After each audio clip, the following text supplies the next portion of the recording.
Assalamualaikum teman-teman. Selamat pagi. Kembali lagi di Gensita Health Education.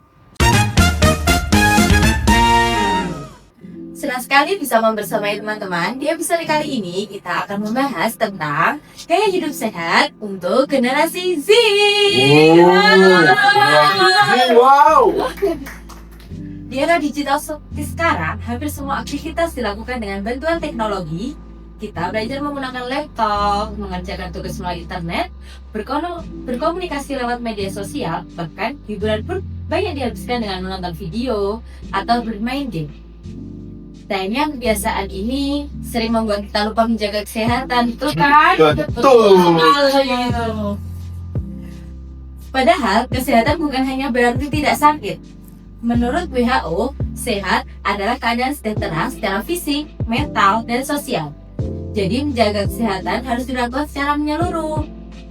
Nah, sekali ini bersama saya sudah ada 3 narasumber yang akan membahas berbagai aspek gaya hidup sehat. Halo semuanya. Hai. Sebelum masuk ke pembahasan, menurut kalian, mengapa sih generasi Z perlu menerapkan gaya hidup sehat?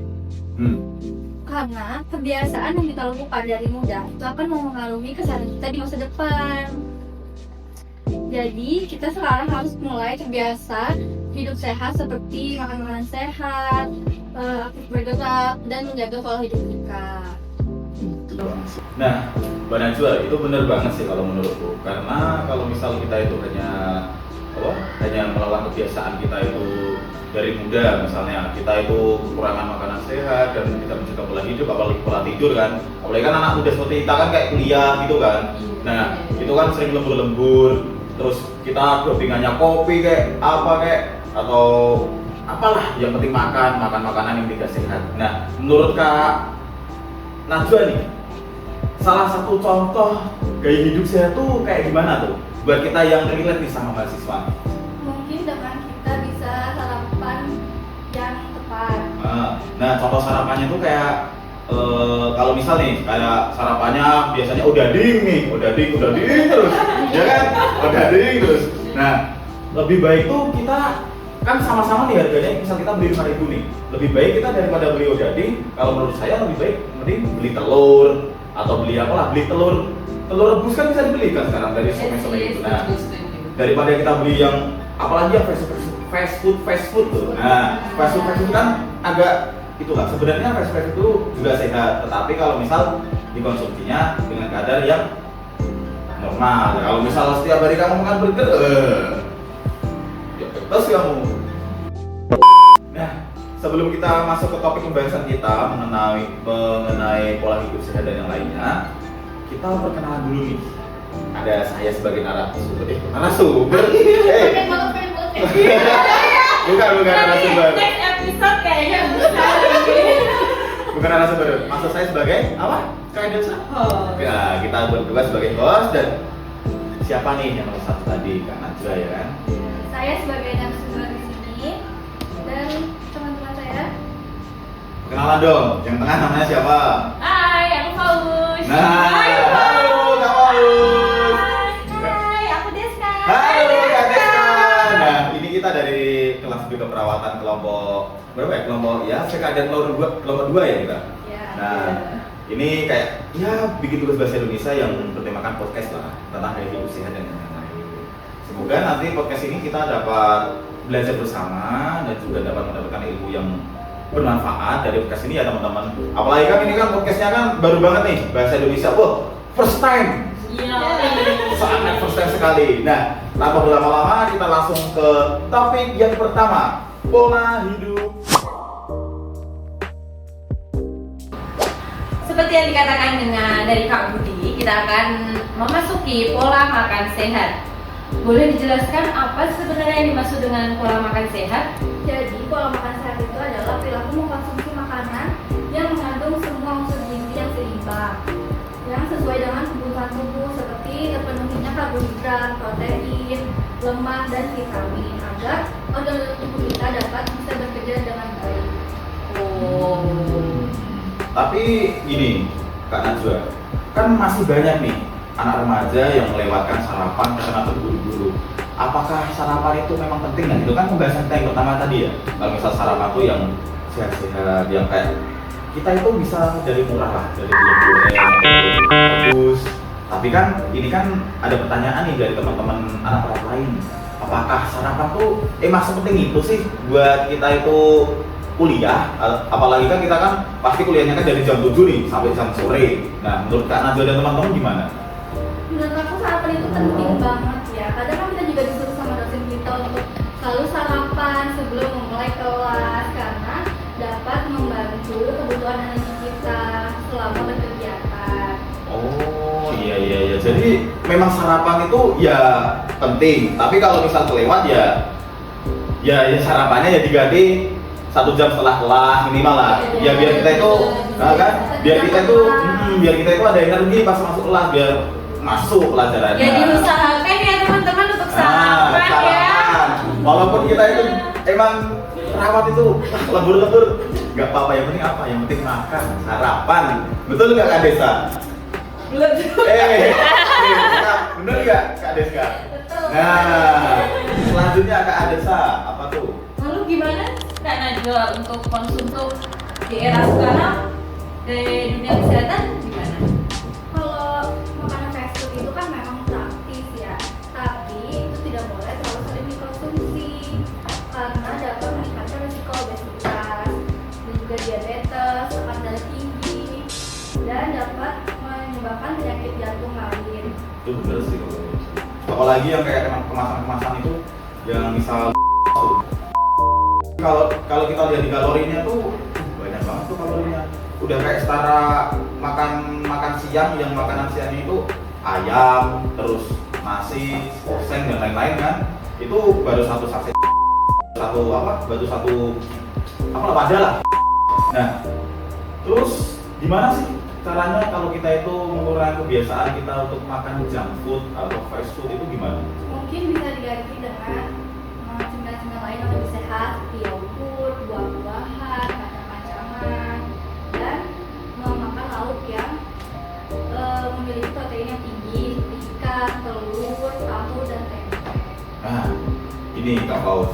Pasti ini mahasiswa yang lain pasti tanya, wah kalau ikan kan mahal, kalau anu kan mahal. Nah, kalau menurut Kak Paus nih, apa sih yang lebih murah yang bisa dikonsumsi anak-anak kos seperti kita, anak-anak kuliah seperti kita, Ya.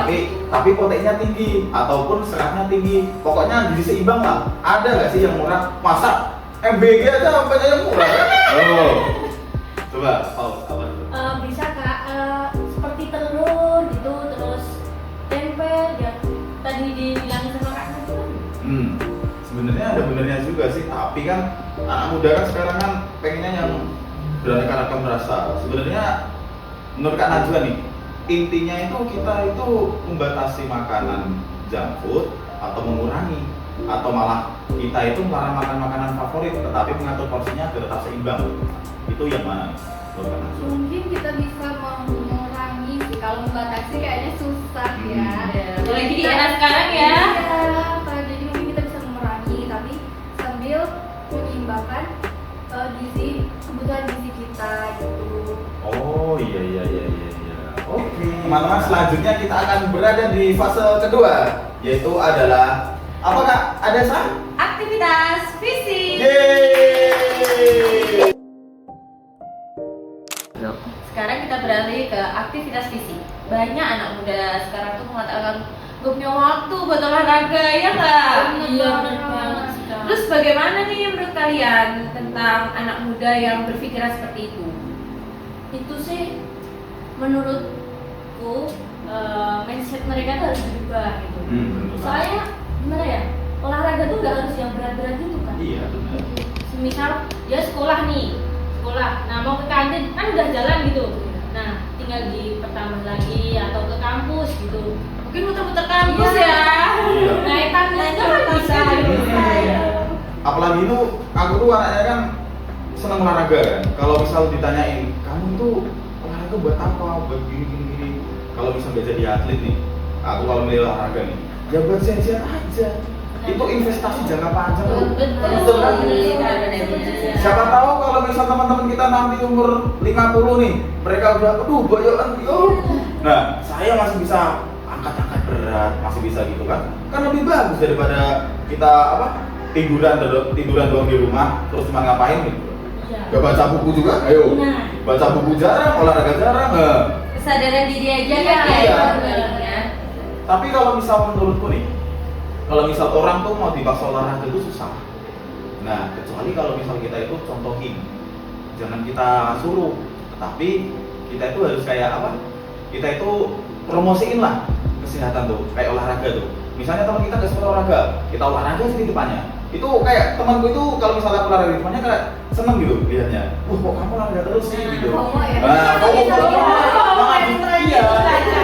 Malah justru FOMO kayak gitu tuh malah bagus. Harus diikuti sama anak muda justru kalau FOMO seperti itu daripada FOMO joget TikTok joget TikTok. Joget TikTok Kayak kemarin kita juga bahas tentang FOMO ya. Iya, pilih FOMO lah intinya.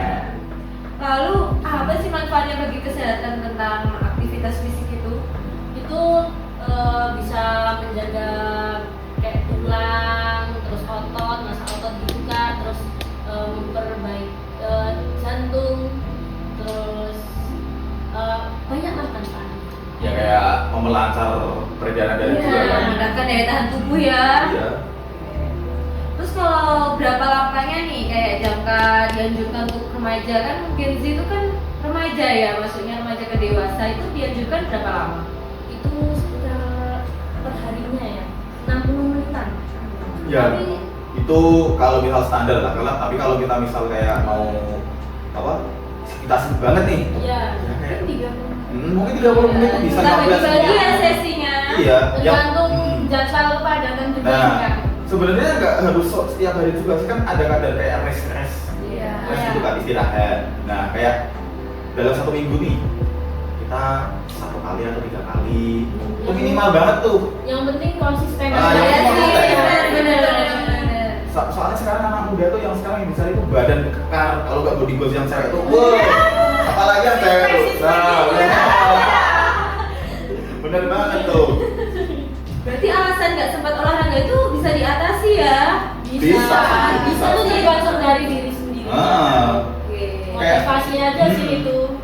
Kayak kalau kamu dapat motivasi terus kamu disiplin tuh kayak beda tuh rasanya tuh. Kayak kalau kamu udah olahraga tuh kayak semua itu kayak lebih masuk lah pelajaran tuh. Gak cuma Iya.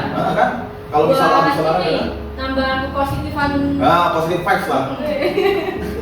Biar ada aura positif. Nah, bener banget itu. Pikirannya biar nggak kemana-mana gitu kan. Oke guys, sekarang kita masuk ke sesi selanjutnya yaitu tentang kesehatan mental dan gadget. Yeay!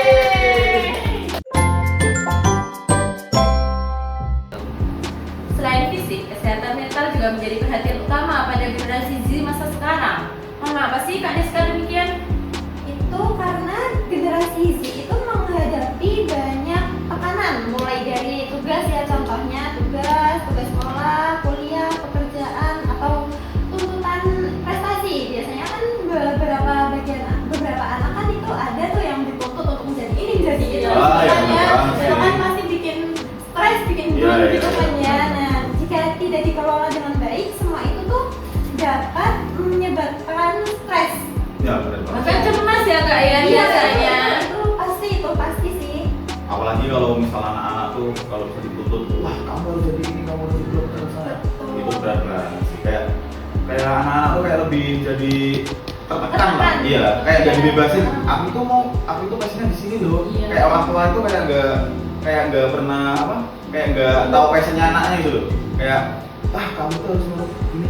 Padahal enggak. Padahal kan harusnya kan kita kan harus saling support kan dari orang tua sama kan. Ya, harus ada dukungan, benar banget Karena sih itu benar-benar pengaruh sih Kak, kalau dukungan dari orang. Iya, dari apalagi orang kalau tua itu. apalagi kalau misal dari kita itu apa namanya Kak Desa namanya yang self parent apa itu? Parenting, parenting orang tua, apa sih? Apa namanya? Parenting orang tua itu emang harus benar-benar di iya seperti itu sih. Bisa Apalagi berpengaruh itu ya. Iya betul. Kalau tanda-tandanya itu biasanya gimana kak? Kalau orang mengalami stres atau cemas gitu? Nah biasanya itu biasanya mudah marah ya kak, mudah marah, sulit tidur, apalagi kalau anak muda zaman sekarang nih, itu kadang biasanya kalau lagi stres-stresnya pasti bad mood gitu ya, Nah, bad mood. terus Nah, kayak betul-betul. sensi gitu loh kak, terus juga kehilangan semangat, jadi dia tuh kayak lesu terus gitu loh kak. Nah, Harus dikasih semangat itu berarti. iya betul kak, Betul banget. kurang lebih sih begitu ya. Harus punya penyemangat sih kak. Oke oke guys. Oh ini ya support system. Nah, kita Aduh. Nanti ya. tapi kalau dari teman-temanku tuh kayak ada orang tuh kayak cenderung menarik diri nggak sih kalau dari masyarakat gitu. Kayak dia itu kayak wah aku kayak merasa nggak guna tuh kalau keluar tuh. Jadi dia kayak cenderung mengurung diri. Nah harusnya yang kayak gitu tuh harus di ya antara psikolog sama kita sebagai perawat tuh kalau misalnya mereka seperti itu ya kita harus kasih motivasi lah, Iya betul.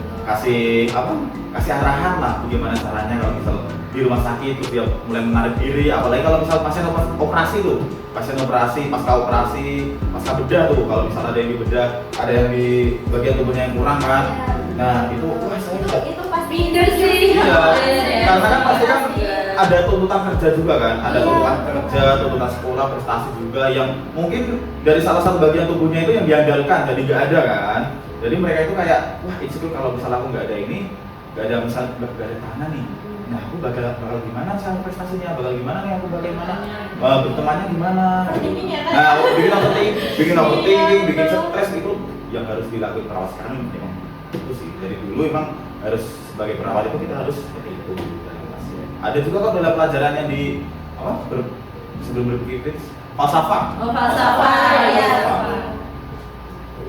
Oke kak. Kalau untuk menjaga kesehatan mental itu kita bisa dimulai dari mana ya kak? Pertama itu bisa dari tidur yang cukup, mungkin sekitar 7 Jadi kurangi begadangnya ya. Iya itu tuh yang sering begadang tuh. Jangan bilang kita itu terus. Gitu. Terus kedua mungkin bisa luangkan waktu ya untuk melakukan hobi seperti tadi kayak olahraga gitu betul kan, itu kan hobi yang memang bermanfaat Ya, ya kak. positif lah, positif. Ya untuk jangka panjang juga kan pasti bermanfaat banget kan kak. Iya, iya. Terus ketiga itu dia jangan ragu bercerita sih kak, bercerita kepada keluarga atau teman, jadi kita harus benar-benar terbuka gitu loh kak sama Oh iya. orang, sama teman-teman kita, mungkin bisa lebih terbuka. Iya ya.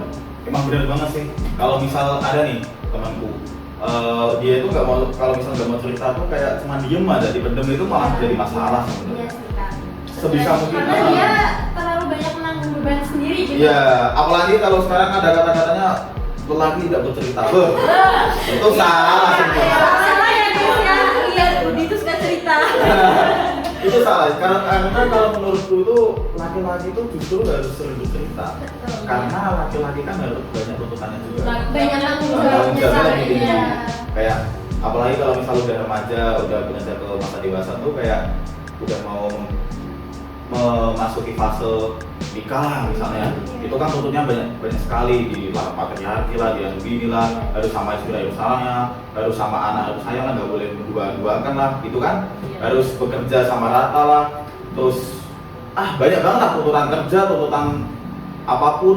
Nah justru laki-laki itu harus sering cerita, walaupun dia misalnya belum punya pasangan, ya minimal sama temannya lah. Mana hati seorang.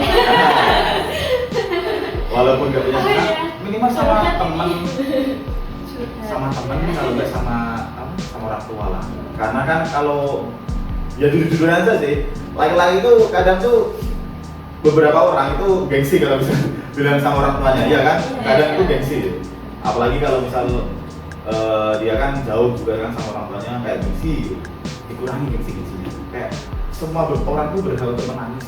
Semua orang tuh kayak berhak untuk mendeskripsikan, meluapkan emosinya pada orang lain. Tetapi ya yang kita aja ya orang yang kita percaya aja, kayak teman atau ya paling dekat tuh orang tua atau keluarga sih.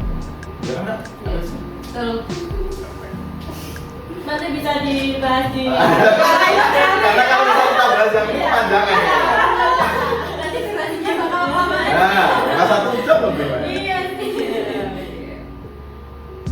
Lalu untuk penggunaan gadget nih Kak, apalagi kan Gen Z, Gen Alpha aja sudah terpapar gadget ya dari semenjak kecil. Itu gimana sih tanggapannya? Sebenarnya teknologi itu sangat membantu ya kalau untuk di era digital ini, tapi kita bisa mencari informasi kesehatan di situ, mengikuti kelas misalnya contohnya, atau enggak olahraga online atau menggunakan aplikasi penghitung gitu Pak. Jadi namun Hitung tapi langkah dia berapa ini ya, langkah namun pendakian. ya ada namunnya nih, jika digunakan berlebihan ya gadget dapat menyebabkan kurang bergerak Pak. Oh.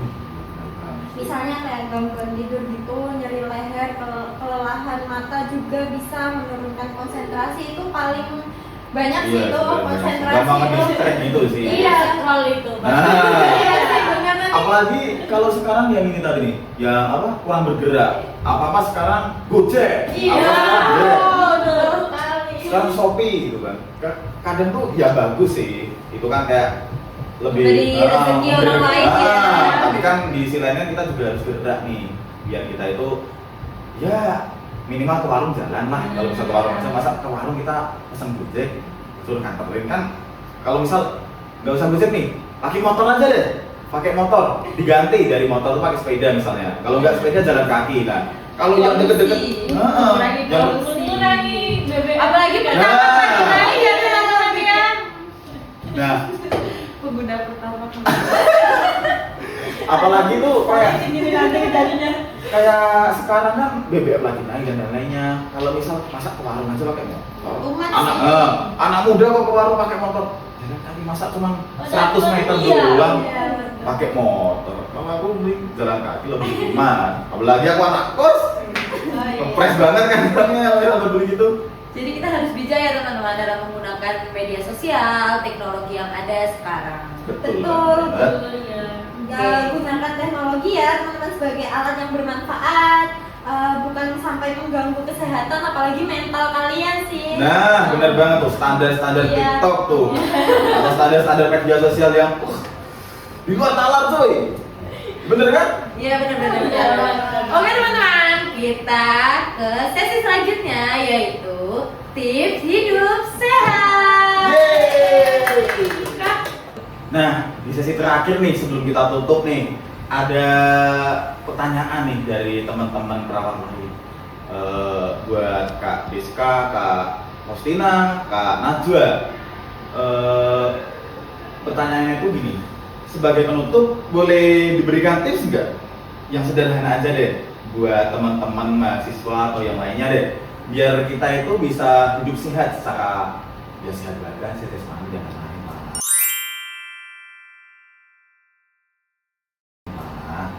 Jadi tips dari aku itu yaitu kita jangan melewatkan sarapan, usahain kita harus sarapan dan perbanyak makan buah dan sayur. Juga minum air putih yang cukup biar kebutuhan cairan kita tuh bisa terpenuhi. Dan kurangi makanan cepat saji dan minuman yang tinggi gula. Nah, bener. Air putih lebih bagus ya kan? Betul. Dan ada juga rutin berolahraga, terus bergerak setiap hari, yang minimal lah berapa ya, 30 30 menit menit lah lah. itu kalau emang sibuk banget ya. Terus tidur yang cukup 7 sampai 9 jaman biar nggak terlalu overthinking nanti di Nah. malam hari gitu kan. Terus batas penggunaan gadget gitu, scrollnya ya dikurangin. Terus luangkan waktu untuk keluarga, teman, ya bersosial lah biar kedepannya juga membantu. Biar balance ya mungkin. Hubungan terjaga sama teman keluarga, gadget juga terjaga. Terjaga. Nah, Kesehatan mental pun juga terjaga. terjaga, semuanya terjaga, balance lah. Nah, yang terakhir nih, kalau menurut teman-teman mana sih yang paling penting? Oh boleh ya, menurut saya semuanya itu saling berkaitan sih Kak. Makan sehat tanpa olahraga itu belum cukup. Iya betul, begitu juga olahraga tanpa istirahat yang cukup itu juga Belum sih, Iya. belum balance ya. Iya, belum itu. balance. Jadi sebenarnya nggak boleh over ya. Jadi ya itu kuncinya tadi Kak, balance, keseimbangan. Nah, Penting bener gitu. banget sih. Oke teman-teman, kita sudah di ujung acara. Jadi kesimpulan dari pembahasan kali ini itu gaya hidup sehat tidak hanya tentang menjaga kesehatan fisik saja, tetapi juga mental. Lalu dengan menerapkan pola makan bergizi seimbang, rutin beraktivitas, mengurangi konsumsi junk food, fast food, menggunakan gadget secara bijak serta menjaga kesehatan mental, generasi Z dapat menjadi generasi yang sehat, produktif dan siap menghadapi tantangan masa depan. Bener banget. Terima kasih kepada seluruh Narasumber. Nah, Terima kasih. Terima kasih kepada seluruh narasumber yang sudah berbagi ilmu dan pengalaman hari ini. iya, makasih ya. Permanfaatnya. Iya. Amin, amin ya Rabbal alamin. Terima kasih juga kepada teman-teman yang telah mendengarkan podcast kami. Jangan lupa mulai terapkan kebiasaan hidup sehat dan hal-hal kecil karena perubahan besar selalu dimulai dari langkah kecil.